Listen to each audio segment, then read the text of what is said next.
নমস্কার। নতুন সরকারের বাজেট পেশ হয়েছে গতকাল। আর এই বাজেটে বেশ কিছু ভালো ভালো ঘোষণা আমরা দেখেছি, যেমন ডিএ বাড়ানো হয়েছে 20% হারে।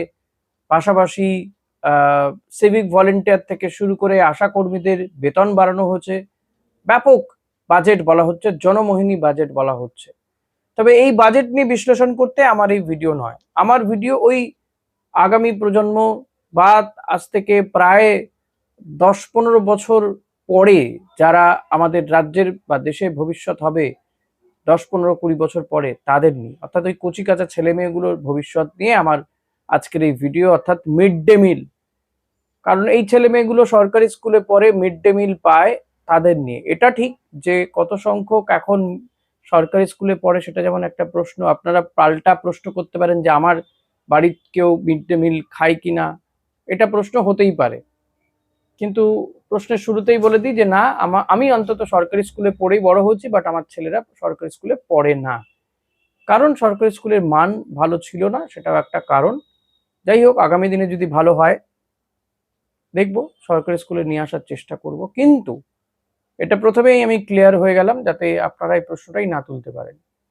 কিন্তু যে সমস্ত বাচ্চারা মিড ডে মিল খায়, আমার পরিচিত বহু রয়েছে যারা সরকারি স্কুলেই পড়েছে। আমরা তো পড়েইছি, আমার ভাইপো মানে আমার দাদারা তারা তো পড়েইছে।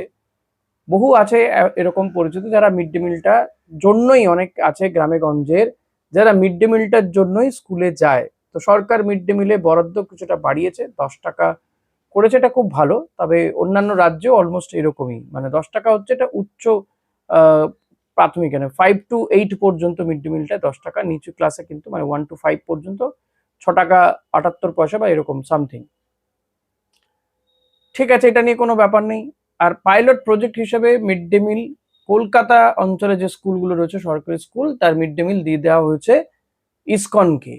এখানেই প্রশ্ন উঠতে শুরু করেছে যে ইসকনকে কেন দেওয়া হলো, সরকারি স্কুলের রান্না সেটা একটা বেসরকারি হাতে কেন দিয়ে দেওয়া হলো। ইসকনের মতন প্রতিষ্ঠানকে দেওয়া হয়েছে, এটা তো খুব ভালো ব্যাপার। এটাকে সবার উচিত এটাকে সাদরে গ্রহণ করা, স্বাগত জানানো। মুখ্যমন্ত্রী বলছেন ভালো খাবার পাবেন, আপনি আপনার ইচ্ছে হলে, মানে বাচ্চাদের ইচ্ছে হলে হরে কৃষ্ণ বলবে, নাহলে বলবে না, কিন্তু খাবারটা তারা ভালো পাবে, পুষ্টিগুণ থাকবে। কিন্তু সত্যিই কি পুষ্টিগুণ থাকবে, এটাই এখন সবচেয়ে বড় প্রশ্ন হচ্ছে। কারণ এই মিড ডে মিলের খাবারে এতদিন পর্যন্ত স্কুলগুলোতে ডিম দেওয়া হতো পাতে একটা, সপ্তাহে একদিন ডিম বা একদিন মাছ দেওয়া হতো, কোনো কোনো স্কুল আবার মাংসও দিয়েছে, হয়েছে, কিন্তু চিকেন একটু আধটু দেওয়া হতো। তো সেটা এখন আর দেওয়া হবে না। কিন্তু ইসকনের হাতে দায়িত্ব চলে যাওয়া মানে তারা কিন্তু নিরামিষাশী, তারা আমিষ খান না, ফলত তারা মিড ডে মিল এটা রান্না করবেন না, অর্থাৎ ডিম বা মাছ ছোবেনই না, করবেনই না তারা। এবং এই গৌড়ীয় মিশনের আন্ডারে যেহেতু এই মিড ডে মিলটা রান্না হবে, তাদের একেবারে আলাদা জায়গায় তারা রান্না করেন এবং বহু স্কুলে তারা খাবার দেনও অলরেডি। তো সেটাই এবার সরকারি স্কুলগুলোতে দেবেন আগামী দিনে।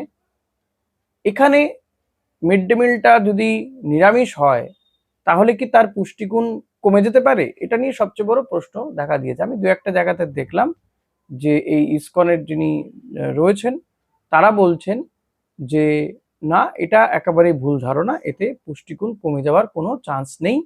কারণ যে প্রোটিনের কথা বলা হচ্ছে, ডিম মাছ খেলে যে প্রোটিনটা হয়, সেটার একটা সবজি বা এই সয়াবিন, ডালেও প্রচুর পরিমাণে প্রোটিন থাকে, সয়া চাঙ্ক, এগুলো থেকেও কিন্তু সাবস্টিটিউট প্রোটিন তারা পেয়ে যাবে বাচ্চারা, তাতে প্রোটিনের কোনো। কিন্তু আমার বক্তব্য এই জায়গাতে যে সত্যি হয়তো তাতে শিশুদের পুষ্টি হবে, পুষ্টি নিয়ে হয়তো আপোষ হবে না।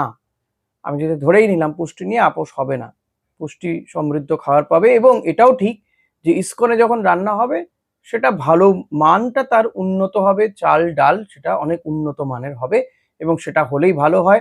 আশা করব যে সেটাই থাকবে, বজায় থাকবে যেমনটা এখন হয়। এমন নয় যে সরকারি স্কুলে খাবার দিচ্ছি বলে সেটাকে আবার আলাদা করে রান্না হবে, সেটা হয়তো হবে না ইসকন বলে, এটাকে আমাদের একটু বিশ্বাস করতে হবে, ভরসা রাখতেও হবে। কিন্তু প্রশ্ন অন্য জায়গাতে রয়েছে। প্রশ্ন হচ্ছে যে কোথাও গিয়ে কি এইভাবে একেবারে শিশুদের মধ্যে থেকে ডিম মাছ খাওয়ানোটাকে বাদ রাখার একটা চেষ্টা হচ্ছে, নিরামিষাশী গড়ে তোলার একদম ভিত থেকে শুরু করে, আপনাকে হয়তো ডাইরেক্ট বলা হচ্ছে না যে আপনি নিরামিষাশী হন, কিন্তু বাঙালির যে মাছ ভাত ডিম ভাত সেটাকে বাদ দিয়ে দেওয়ার একটা নতুন অভিনব কৌশল নেওয়া হয়েছে কি? যে ইসকনকে দিয়ে দেওয়া কেন?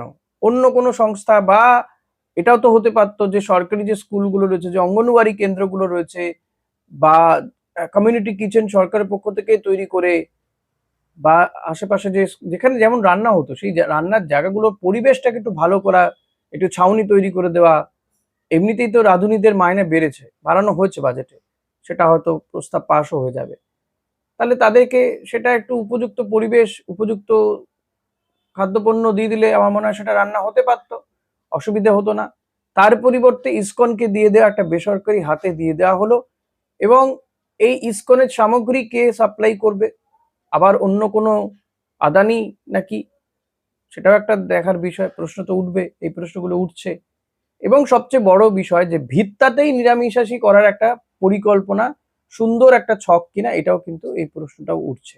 একেবারে ছোট্ট লেভেল থেকে বাচ্চাদের মধ্যে ডিম মাছের প্রতি ভীতি বা অনিচ্ছা গড়ে তোলার একটা কৌশল তৈরি করা হচ্ছে, নতুন একটা কৌশল নেওয়া হয়েছে। দেখুন, ইসকনে খাবার নিয়ে আমার কোনো আপত্তি নেই। এখন সরকার বলতে পারে যার ইচ্ছে সে বাড়িতে খাবে, বলতেই পারে, কিন্তু স্কুলে যে দুপুরে খাবারটা সে খাবে সেটা মাছ ডিম ছাড়া, এরকম কি পরিকল্পনা নেই তো? আমার একটা আশঙ্কা থেকে বললাম। আর একটা হচ্ছে, এই যে মিড ডে মিলের রাঁধুনি যারা, তাদের বেতন তো বাড়লো, কিন্তু তাদের কাজটাই তো কমিয়ে দেওয়া হচ্ছে, মানে বাদ দিয়ে দেওয়া হচ্ছে। তাহলে তারা কি করবে? বিকল্প কি? ইসকনের কর্তারা বলছেন যে যদি তারা নিজেদেরকে আপগ্রেড করতে পারেন, আপগ্রেড করতে পারলে ইসকনে যেভাবে রান্না হয়, তারা অটোমেশন, সেখানকার পদ্ধতি, সেখানে বয়লার রয়েছে, সেখানে যদি তারা অ্যাডজাস্ট করতে পারেন, তাদেরকে কাজে নেওয়া হতে পারে। মানে সরকারের চাকুরিরা বেসরকারি জায়গাতে গিয়ে কাজ করবে, মানে তাহলে সরকারের চাকরিটা তো চলে যাবে, বেসরকারি জায়গাতে সে কাজ করবে, তাকে পরিশ্রম অনেক বেশি করতে হবে, পয়সা সে কতটা কি পাবে জানা নেই। এবং সব থেকে বড় কথা, যারা এই মিড ডে মিল রান্না করে, মানে অনেকেই রয়েছেন যারা হয়তো কম শিক্ষিত, যারা হয়তো একেবারে নিম্নবিত্ত পরিবারে দুটো পয়সা পান, মিড ডে মিলের খাবারটা হয়তো তারা নিয়ে যান, এরকম রয়েছে, অনেকে কিন্তু করেন সেটা। এবং তারা ওই, মানে আমার আপনার বাড়ির মা ঠাকুমা দিদা দিদি এরকমই আর কি, তারাই রান্না করেন। তো তারা ওই বয়লারে গিয়ে কি রান্না করতে পারবেন? বা বাসন মাজা কুটনো কাটা এই কাজগুলো তারা কি পাবেন সেই জায়গা থেকে? এটাও একটা বড় প্রশ্ন আমার মনে হয়। তাহলে তো এই মিড ডে মিলের রাঁধুনিদের কাজটাও চলে যেতে বসেছে, তাই নয় কি? এই প্রশ্ন কি আপনার মধ্যে জাগছে? সরকার কি এখানে কোথাও একটা পরিকল্পনার অভাব রয়েছে, নাকি এইটাই পরিকল্পনা, মাথায় এই পরিকল্পনাটাই ঘুরেছে, যে কারণে বরাদ্দ বাড়িয়ে দেওয়া হচ্ছে? বলা হচ্ছে দেখতে ভালো, অনেক ফল আছে দেখবেন সুন্দর দেখতে, কিন্তু খেতে ভালো লাগে না। তো তেমন নয় তো ব্যাপারটা, যে ইসকনের ভালো খাবার পাবেন বলে হয়তো খাবারটা পাবেও, কিন্তু ভিতটা করে দেওয়া হচ্ছে এমন যে আমিষের প্রতি অরুচি যাতে তৈরি হয়। এবং এই মহিলাদের মিড ডে মিলের রান্নাটা যারা করেন, তাদের কাজটা যদি চলে যায় কি হবে? এটা কিন্তু বড় প্রশ্ন। আপনারা কি মনে করছেন? অতি অবশ্যই কমেন্ট বক্সে লিখে যাবেন। কমেন্ট করবেন, ভিডিওটা ভালো লাগলে লাইক করবেন, শেয়ার করবেন, হাইপ দেবেন। Thank you.